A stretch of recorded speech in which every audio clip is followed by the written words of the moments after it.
Chapter 31 Angad की मृत्यु। यह कहने के बाद दक्ष ने तुरंत अपनी हैवी वेव पंच तकनीक का उपयोग करके शक्तिशाली वायु तरंगे बनाई और उससे अमनप्रीत की दिशा में हमला कर दिया। इधर दक्ष को अपनी ओर हैवी वेव पंच तकनीक का उपयोग करके हमला करते हुए देखकर अमनप्रीत के चेहरे पर एक व्यंग्यात्मक मुस्कान आ गई। उसने तुरंत अपनी हथेली आगे बढ़ाई और दक्ष के द्वारा उत्पन्न की गई सभी वायु तरंगों को अपनी हथेली आसानी से रोक दिया।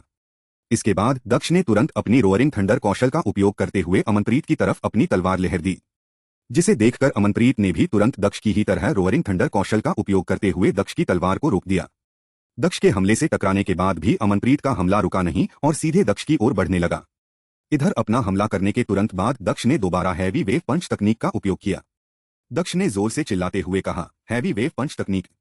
यह कहते ही दक्ष ने अपने मुक्के से अमनप्रीत की तरफ हमला किया, जिससे हवा में तेज तरंगे उत्पन्न हो गई। ऐसा लग रहा था जैसे कि हवा में लहरें बन गई हो। जब हवा की लहरें अमनप्रीत के रोअरिंग थंडर कौशल से उत्पन्न बिजली की गड़गड़ाहट से टकराई, तब अमनप्रीत का हमला अवरुद्ध होने लगा और इससे अमनप्रीत का हमला भी धीरे धीरे कमजोर होने लगा। इस समय ऐसा लग रहा था जैसे कि दक्ष का हमला एक अनथीन महासागर की तरह अमनप्रीत की तरफ बढ़ रहा हो। यह देखकर अमनप्रीत आश्चर्यचकित रह गया, क्योंकि उसे ये उम्मीद नहीं थी कि दक्ष का कौशल इतना शक्तिशाली होगा। उसने रोअरिंग थंडर कौशल का अभ्यास भी उच्चतम सीमा तक किया था। दक्ष का प्रत्येक हमला अमनप्रीत के हमले के महत्वपूर्ण बिंदु पर था। जब भी वायु लहरें अमनप्रीत से टकराती थी, तो वह लहरों के प्रत्येक टकराने के साथ पीछे हट जाता था।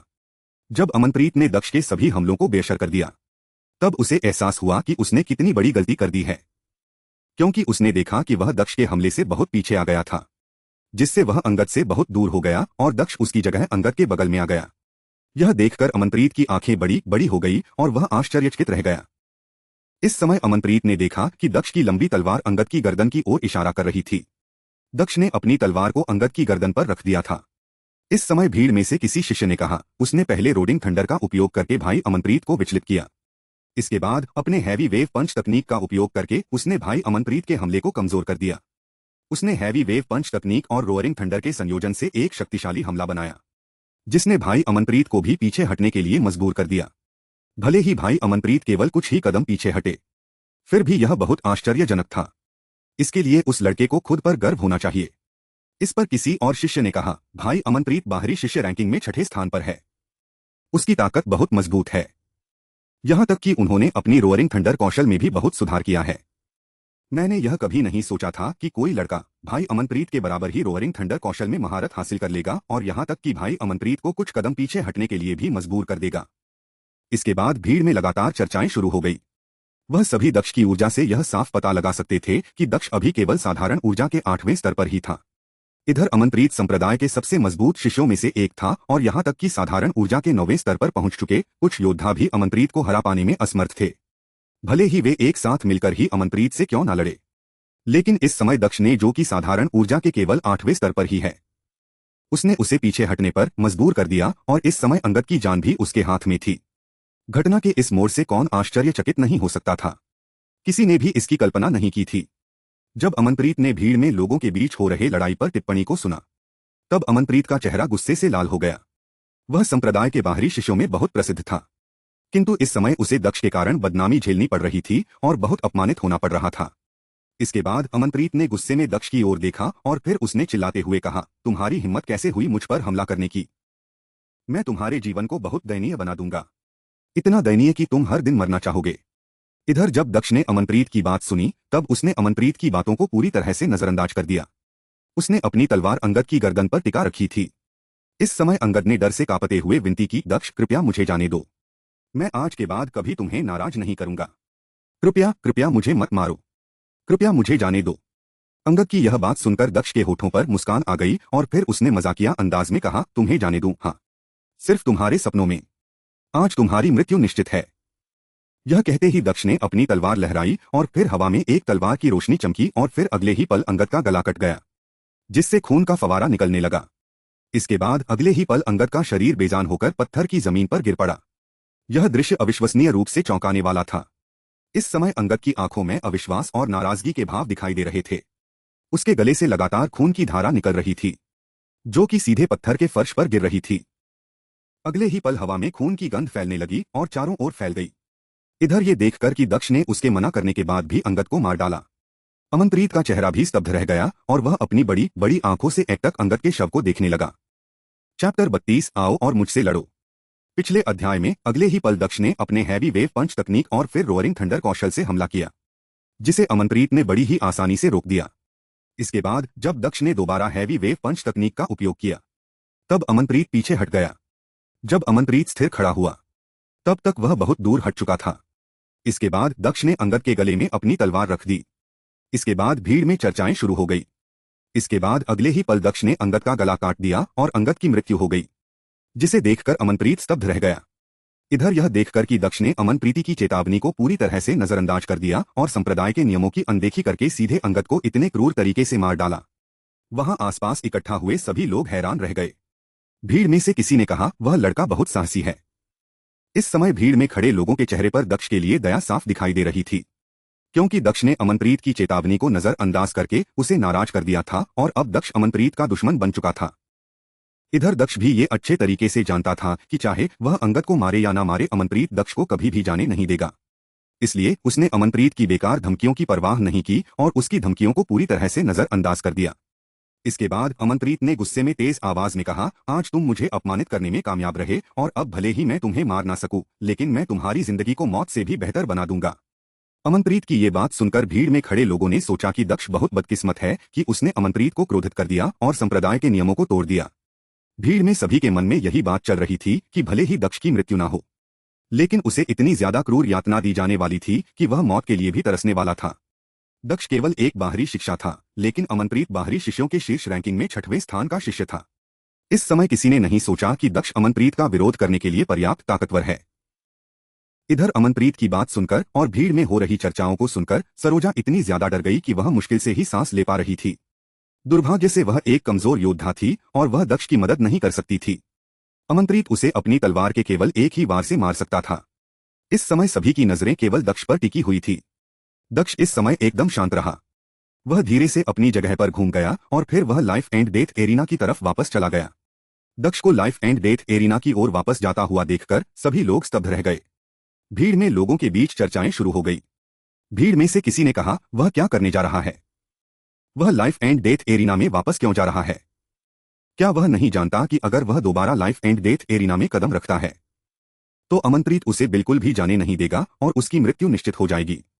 इसी तरह की चर्चाएं पूरी भीड़ में शुरू हो गई।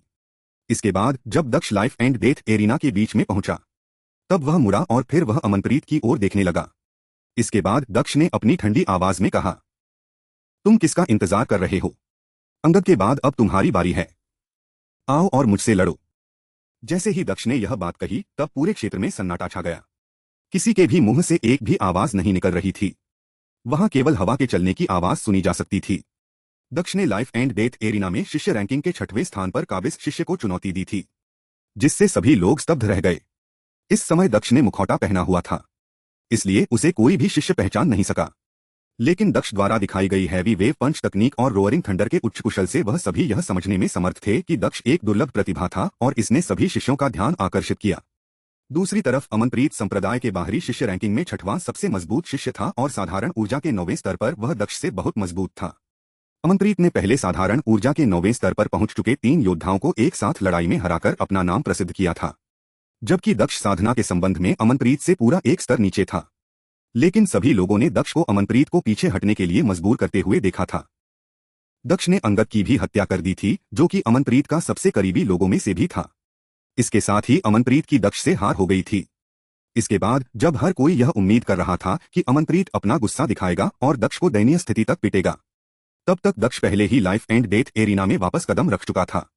यह देखकर भीड़ में मौजूद सभी लोग अविश्वास से भर गए। दक्ष ने बिना समय बर्बाद किए सीधे अमनप्रीत को चुनौती दे दी, जिससे भीड़ और भी ज्यादा स्तब्ध रह गई। इस समय भीड़ में से किसी ने कहा, हो सकता है कि उसे पहले से ही पता हो कि उसका भाग्य पहले से ही तय हो चुका है, इसलिए उसने युद्ध में मरना चुना है। तभी तो उसने लाइफ एंड डेथ एरिना में वापस जाकर अमनप्रीत को चुनौती देने का साहस किया। आखिरकार दक्ष साधारण ऊर्जा के केवल 8वें स्तर पर ही था और अमनप्रीत की तुलना में वह कमजोर भी था, इसलिए उस शिष्य ने ऐसा कहा। इस समय अमनप्रीत को बहुत अपमानित महसूस हो रहा था, क्योंकि उसने कभी कल्पना भी नहीं की थी कि घटनाओं का ऐसा मोड़ भी कभी आएगा। अमनप्रीत ने 4 पर्वतीय संप्रदाय में शामिल होने के बाद कभी भी इस तरह का अपमान नहीं सहा था। इसके बाद अमनप्रीत ने नफरत और गुस्से भरे स्वर में कहा, अगर तुम मरना ही चाहते हो तो ठीक है, मैं तुम्हारी इच्छा जरूर पूरी करूंगा। मुझसे बेहतर तुम्हें और कौन मार सकता है। यह कहने के बाद अमनप्रीत की आंखें गुस्से और नफरत से लाल हो गई। अमनप्रीत ने दक्ष को रोअरिंग थंडर कौशल का उपयोग करते हुए देख लिया था और वह ये अच्छे से जानता था कि दक्ष ने उसे चुनौती देने का साहस क्यों किया था। अमनप्रीत को यह अच्छे से पता था कि दक्ष के पास उसे मारने की ताकत अवश्य होनी चाहिए। दक्ष ने न केवल अमनप्रीत के छोटे भाई को मार डाला था बल्कि सभी शिष्यों के सामने उसे अपमानित भी किया था। अमनप्रीत अपना इतना अपमान कैसे बर्दाश्त कर सकता था। चैप्टर 33 अमनप्रीत की मार्शल भावना। पिछले अध्याय में दक्ष को अमनप्रीत की चेतावनी को नजरअंदाज करता देखकर भीड़ में सभी लोग स्तब्ध रह गए। इधर दक्ष ने अमनप्रीत की बेकार धमकियों को पूरी तरह से नजरअंदाज कर दिया। इसके बाद अमनप्रीत ने गुस्से से कहा कि वह दक्ष के जीवन को दयनीय बना देगा। इधर भीड़ की चर्चाएं सुनकर सरोजा पूरी तरह से डर गई। इधर दक्ष का चेहरा उदासीन रहा। वह अगले ही पल शांति से मुड़कर लाइफ एंड डेथ एरिना में चला गया। वहां पहुंचकर दक्ष ने सीधे अमनप्रीत को चुनौती दे दी, जिससे सभी लोग स्तब्ध रह गए। इधर दक्ष की ये चुनौती सुनकर अमनप्रीत भी स्तब्ध रह गया और उसने कहा कि अगर दक्ष मरना ही चाहता है तो उसे उसकी इच्छा पूरी करने में खुशी होगी। दक्ष ने अमनप्रीत को अपमानित किया था और उसके भाई को भी मार डाला था, जिसे अमनप्रीत कैसे बर्दाश्त कर सकता था। इसके बाद अगले ही पल Amanpreet life and death arena के अंदर चला गया। जैसे ही अमनप्रीत ने लाइफ एंड डेथ एरिना में कदम रखा, तब उसने तुरंत अपनी तलवार निकाल ली और फिर उसकी तलवार से एक मजबूत ऊर्जा निकालने लगी। इसके बाद अगले ही पल अमनप्रीत के पीछे एक तैरती हुई मायावी तलवार की छाया उभरी, जो कि आकाश की ओर इशारा कर रही थी। यह मायावी तलवार की छाया अमनप्रीत की तलवार मार्शल भावना थी। अमनप्रीत ने बिना समय बर्बाद किए तुरंत अपनी तलवार मार्शल भावना का उपयोग करना शुरू कर दिया। वह दक्ष को यह दिखाना चाहता था कि उसके और दक्ष के बीच ताकत में कितना बड़ा अंतर है। इस समय भीड़ में खड़े सभी लोगों ने अनुमान लगाया कि अमनप्रीत क्या करना चाहता है। उन सभी के मन में यही चल रहा था कि अमनप्रीत सभी को यह दिखाना चाहता है कि उसके सामने एक साधारण योद्धा कितना कमजोर है। इसके बाद अमनप्रीत ने अपनी तलवार को पकड़ते हुए और अहंकार पूर्वक दक्ष की ओर देखते हुए कहा, अपनी तलवार निकालो और मैं तुम्हें मुझ पर पहले 3 हमले करने का अवसर दूंगा। मुझे देखने दो कि तुम्हारी यह 3 तलवारें मेरा क्या कर सकती है और तुम्हारी ताकत कितनी है। यह कहने के बाद अमनप्रीत दक्ष की ओर देखते हुए व्यंग्यात्मक रूप से मुस्कुराने लगा। इधर अमनप्रीत की बात सुनकर दक्ष भी मुस्कुराने लगा। इसके बाद दक्ष ने भी समय बर्बाद नहीं किया और उसने तुरंत अपनी मूनलाइट फेदर एजिलेट तकनीक का इस्तेमाल किया। अगले ही पल वह सभी की नजरों से ओझल हो गया और फिर वह तुरंत अमनप्रीत के सामने आ गया। अमनप्रीत के सामने आते ही दक्ष ने हवा में अपनी तलवार लहराई, जिससे हवा में तलवार की कई भ्रामक छवि बनने लगी। इसके बाद अगले ही पल दक्ष ने अपनी तलवार से सीधे अमनप्रीत की तरफ हमला किया। जैसे ही दक्ष की तलवार की नोक अमनप्रीत के सामने पहुंची, तब वहां हवा में बनने वाली सभी भ्रामक तलवार छवियां एक तलवार में मिल गई और सीधे अमनप्रीत की ओर बढ़ गई। इसके बाद अगले ही पल वहां एक गगनभेदी बिजली की गड़गड़ाहट पूरे वातावरण में फैल गई। जब दूर खड़े शिष्यों ने दक्ष का यह हमला देखा तो वह सभी इस दृश्य को देखकर भयभीत हो गए। उनमें से एक शिष्य ने कहा, कितना मजबूत तलवार कौशल है। वह लड़का वास्तव में रोअरिंग थंडर कौशल का उपयोग करने में माहिर है।